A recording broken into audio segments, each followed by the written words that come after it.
Good morning, જય શ્રી કૃષ્ણ, જય સ્વામિનારાયણ.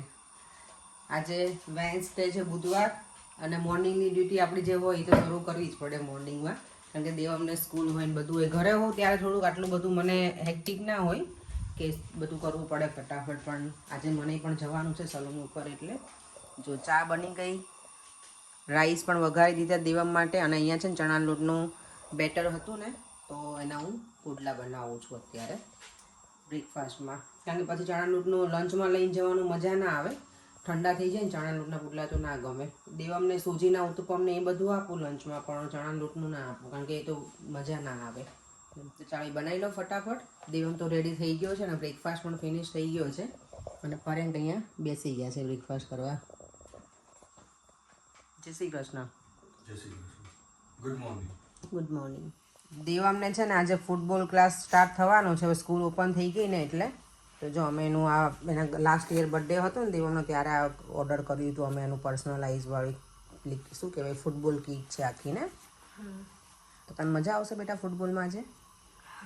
હા, દેવમને આજે ફૂટબોલ પણ છે અને પછી એને ટ્યુશન પણ છે, એટલે આજે એનો ડે કેવો કહેવાય કે હેક્ટિક દેવમનો છે વધારે અમારા કરતાં. તો બીઝી, અને હમણાં કેવું સ્કૂલ હોલિડેઝ હતી એટલે આ બધું કર્યું ના હોય એટલે થોડુંક એને તકલીફ પડશે ભાઈને. ફૂટબોલ તો એ પ્લે કરતો હોય ઘરે, પણ ટ્યુશનમાં એને થોડુંક ભણવામાં બધાને ખબર ને કંટાળો આવે છોકરાઓને, એટલે એમ. તને આજે તું એન્જોય કરીશ ટ્યુશનમાં બેટા ટીચર જોડે?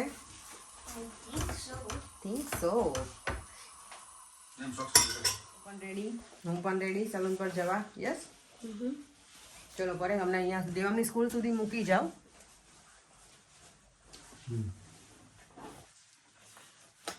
અમને જો ડ્રોપ કરી દીધો છે સ્કૂલમાં, અને અહીંયા એ જે ફૂટબોલ ક્લાસ કરે એ સ્કૂલમાંથી જ છે, અને આફ્ટર સ્કૂલ હોય ને પછી લોકો 1 કલાક સેશન કરાવે ફૂટબોલનો, અને એના પે કરવાના હોય. અહીંયા છે એ લોકોને ટર્મ પ્રમાણે હોય. અમારે અહીંયા એવરી 6 વીક 1 વીક છોકરાઓને હોલિડે હોય. ઇન્ડિયાની જેવું નહીં કે પછી શરૂ થાય પછી આપણે કન્ટિન્યુઅસ હોય.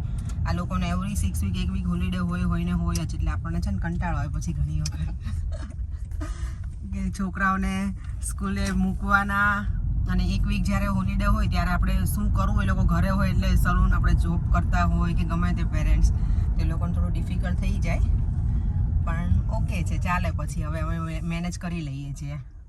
તો અને અહીંયા હા, એ જે દેવનો ફૂટબોલ ક્લાસ છે એના 6 વીકના પર વીક 1 લેસન હોય કલાકનો, તો એના 28 પાઉન્ડ પે કરવાના છે. અને પ્રાઇવેટ પહેલાંમાં ફૂટબોલમાં જતા હોય તો એના ડિફરન્ટ હોય છે, પણ સ્કૂલમાંથી હોય ને તો હું એમાંથી જ પ્રિફર કરું કે એક જે સ્કૂલેથી ફિનિશ કરીને પછી ત્યાં ફૂટબોલ પ્લે કરી લે, અને પછી અમારે એને પિક કરવાનો હોય એટલે. અને આજે ઠંડી એટલી બધી છે તો પરીને મેં કીધું મને સ્ટેશન સુધી મૂકી જાઓ, પછી મારે પાછું તો વોક કરવાનું જ છે.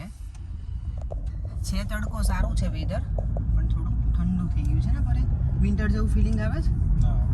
આવે છે. અપેક્ષાને બહુ જલ્દી છે ને વેધર ફોરકાસ્ટમાં પેલામાં જોબ મળી જાય, પણ ઠંડુ લાગે તો કહો જ ને. રોજ વેધર અપડેટ તો હોય જ અમારે. તો હોય જ ને, વેધર તો અહીંયાનું હોવું જ જોઈએ અપડેટ. તમારે એપ્લિકેશન નહીં ઓપન કરવાની, અમારે વિડીયો ઓપન કરી લેવાનો, તમને વેધર રિપોર્ટ મળી જશે. યસ, પણ યુકેનું જ ખાલી. સારું, ચલો તો હું સ્ટેશન પહોંચી ગઈ છું, પછી મળીએ પાછા. તો હું સલૂન સુધી પહોંચવા આવી છું, અને આજે જો ઠંડીના લીધે માર્કેટે ઓછું પેલું થઈ ગયું, શું કહેવાય, પબ્લિક નથી એટલી બધી, અને માર્કેટમાં એટલું બધું છે નહીં. મને જો આ બેલ્ટવાળી બેગ એટલી ગમે છે ને,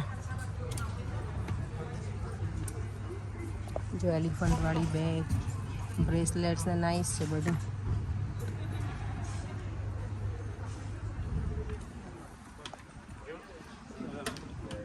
આજે જો એટલું બધું બિઝી નથી હજી, અને બધા શું કહેવાય જે સ્ટોલ હોય ને એ હજી પૂરા લાગ્યા નથી અહીંયા.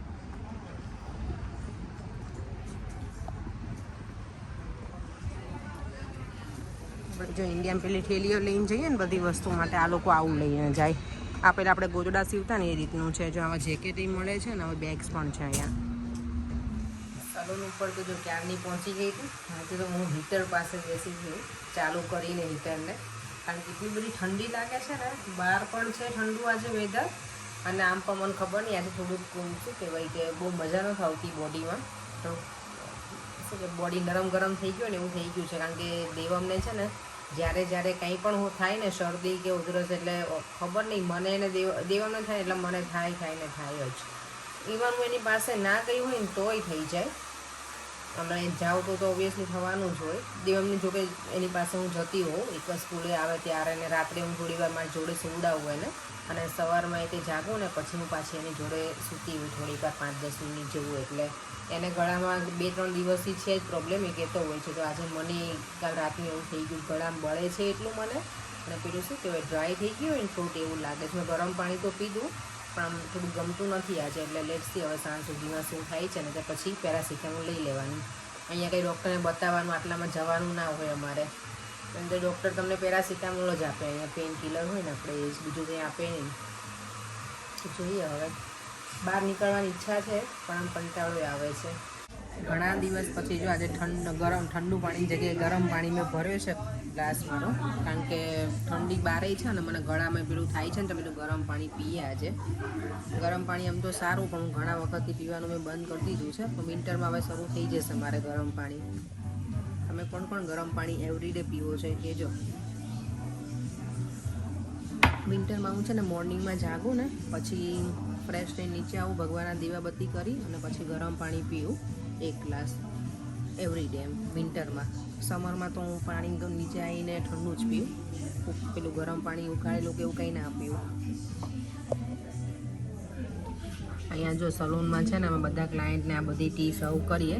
લેમન એન્ડ જિંજર છે, કેમોમાઇલ, અડધી તો મને ખબર નથી સાચું કહું તો ટેસ્ટ પણ. આ English breakfast, earl grey, green tea અને મિન્ટ. આ ખબર નહીં એવું શું લઈને આવ્યા છે આ લોકો, આઈ ડોન્ટ નો. અહીંયા છે ને અર્લ ગ્રે અને ઇંગ્લિશ બ્રેકફાસ્ટ ને એવું ક્લાયન્ટ કે મને બહુ આઈડિયા ના હોય, એટલે હું પછી અહીંયા અલીના છે ને એને પૂછી લઉં. ક્યારેક હું એ લોકો બિઝી હોય ને તો હું હેલ્પ કરું, તો એને પૂછું કે આમાંથી કઈ બનાવવાની છે મને કહે તું ખાલી. કારણ કે આ લોકો ઇંગ્લિશ બ્રેકફાસ્ટ અને અર્લ ગ્રે એ બંને મોર્નિંગમાં કંઈક યુઝ કરતા હોય, પીતા હોય, અને ડ્યુરિંગ ધ ડે એ લોકો લેમન એન્ડ જિંજર કે મિન્ટ ને એ બધી યુઝ કરે. એટલે તમે કોઈ આમાંથી કંઈ ટી યુઝ કરો છો તો કહેજો. બહાર નીકળીને શું ઠંડી છે, પ્રોપર વિન્ટર હોય ને એટલી ઠંડી છે. અને હું જો આટલું પહેરીને આવી છું એટલે મને લાગે હું ઘરે પહોંચતા સુધીમાં તો હું સાવ ઠરીને ઠીકરું થઈ જવાની છું. ખરેખર બહુ ઠંડી છે અને મને આજે થોડુંક શરદી જેવું લાગે છે. મોર્નિંગમાં આજે એવું થયું કે મને કરેંગ મૂકવા આવ્યા હતા ને સ્ટેશન સુધી, એટલે મને કંઈ ખબર ના પડી. પછી મોર્નિંગમાં આટલી ઠંડી નહોતી, અત્યારે હજી કેટલા કંઈ 6:45 જેવું થયું છે ને, ઠંડીનું પ્રમાણ બહુ વધી ગયું છે અત્યારે. મને લાગે હવે કાલથી જો આવી ઠંડી હશે ને પ્રોપર વિન્ટર જેકેટ પહેરીને આવવું પડશે. યસ, અને મને એક વસ્તુ બીજી પૂછવાની હતી કે iPhone 16 કોણ લેવાનું છે, જે નવો લોન્ચ થયો છે એ ફોન. મારી પાસે અત્યારે જે હું યુઝ કરું છું ને iPhone 12 Pro Max છે. તો આ વખતે મને પરેન કહે છે કે લઈ લે, એટલે હજી હાના ચાલે છે. પણ મારા ફોનમાં આમાં કેવું છે, સ્ટોરેજ ફૂલ થઈ જાય છે ને, તો હવે મને એવું લાગે છે કે મને બીજો ફોન લેવો પડશે. અને આ ફોનમાં આમ પણ હવે થોડાક પ્રોબ્લેમ શરૂ થયા છે. ઘણી વખત હેંગ થઈ જાય ફોન, કારણ કે સ્ટોરેજ ફૂલ હોય એટલે. તો લેટ્સ સી હવે. અને તમે લોકો જો લઈ લીધો હોય, ઓલરેડી બુક કરાવ્યો હોય, તો તમે લોકો કેવા કલરનો ફોન લીધો છે ને એ કહેજો. હું અહીંયા મારી કલીગ છે ને એને મેં પૂછ્યું કે કયો કલર લેવાય એમ, તો મને કે તું ગમે તે કલર લઈશ, પણ ઓબ્વિયસલી તું ઉપર તો ફોન કેસ લગાવવાની છો ને, એટલે કે ડઝન્ટ મેટર, કોઈ પણ કલર લઈ લે તને જે સારો લાગે ને એમ. એટલે મેં કીધું રાઈટ છે આમ તો, કોઈ પણ કલર લઈએ તો ચાલે. આપણે ફોન કેસ વગર તો કંઈ યુઝ પેલું કરવાનો નથી. ડાયરેક્ટ ફોન તો હું યુઝ કરતી જ નથી. ખબર નહીં, મને એવું થાય કે હાથમાંથી પડી જાય તો ક્યારેક, એટલે અને મને પહેલેથી કેસ આ યુઝ કરવાની ટેવ પડી ગઈ છે ને, તેમનો નથી મજા આવતી. મારો પહેલો ફોન હતો iPhone જ હતો. અહીંયા આવીને ત્યારે મને પરેન્ટે લઈ આપ્યો હતો. એ મારો iPhone હતો 5S. પછી મને લાગે પરેન્ટે મને 6S લઈ આપ્યો. 6Sમાંથી ડાયરેક્ટ મેં 12 Pro Max લીધો આફ્ટર 6 યર પછી, અને હવે 16 Pro Maxનો પ્લાનિંગ છે. તો તમે લોકો કહેજો. અને આઈફોનમાં જો ઘણા બધા ફીચર્સ એવા હોય છે કે સારા હોય, કે એપ્લિકેશન ને બધું, પણ એવું અમુક વસ્તુ તો એવી છે કે મને ખબર જ નહીં હોતી. પણ મને ખબર નહીં, હવે આઈફોન યુઝ કરું છું ને તો સેમસંગ લવ કે નહીં એવું બધું કન્ફ્યુઝન ચાલે છે. એટલે જો બધું ક્વાઇટ છે. ઠંડીનું પ્રમાણ જ્યારે વધી જાય અચાનક પહેલાંમાંથી ગરમીમાંથી, એટલે લોકો જો આજે છે નહીં કોઈ બહાર. નોર્મલી તો અહીંયા બધું ફૂલ હોય છે. અત્યારે સની થોડું જો જેકેટમાં છે ને ભાઈ. હવે ઘરે પહોંચીએ અને શું ડિનરમાં બનાવીએ એ થિંક કરીશ. અત્યારે રસ્તામાં જ હું પેલું લઈને આવી છું કારેલાઈ, તો એકાદ દિવસ વિચારું છું કે આ વખતે બનાવીશ. ફર્સ્ટ ટાઈમ એવર કારેલાનું શાક. અહીંયા મેં નથી બનાવ્યું કે નથી ઇન્ડિયામાં મેં બનાવ્યું કારેલાનું શાક, પણ મમ્મી ત્યાં બનાવતી અને અમારા ઘરે મારા સાસુ બનાવતા, અને અહીંયા અમારા સાસુ આવે ત્યારે બનાવીએ પણ મારા સાસુ જ બનાવે, એટલે મેં તો ક્યારેય કારેલાનું શાક નથી બનાવ્યું. તો જોઈએ તમે લોકો કારેલાનું શાક ભરીને બનાવો કે પછી કાજુ કારેલાનું બનાવો, એ મને કહેજો. મને કાજુ કારેલાનું એટલું ભાવે ને. અમે જોબ કરતા ને ત્યારે મારી ફ્રેન્ડ હિના છે ને એ લઈને આવતી, બહુ મસ્ત બનાવતી. એને મેં ઘણી વખત કીધું છે, પણ હવે કેવું કે બનાવે ત્યારે એ દૂર રહી છે, એટલે કંઈ સેટિંગ થાય નહીં. નહીં તો અમે જોબ કરતા ત્યારે લઈને આવતી, ત્યારે અમે બધા ટેસ્ટ કરતા મજા આવતી, બધાના અલગ અલગ શાક ટેસ્ટ કરવા મળે. તો હું બનાવીશ ને, જ્યારે પણ બનાવીશ ત્યારે રેસીપી તમને આપીશ, હું કઈ રીતના બનાવું છું, અને પછી રિવ્યૂ લઈશ. પર્યંગનો એને કારેલા ભાવતા જ નથી એટલે હું નથી લાવતી.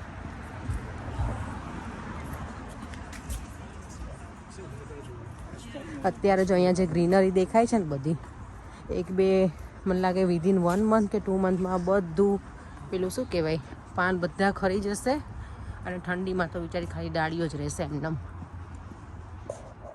જો હું ઘરે આવી ગઈ છું અને દેવમ છે ને એટલો બધો હેપી હતો ને, એટલે મેં પૂછ્યું કે દેવમ શું છે, તો કે મમ્મા આજે એને જો લાડવો આપ્યો હતો ને તો આજે એને પોઈન્ટ નીકળ્યો એમાંથી. કેટલા નીકળ્યા? 20p.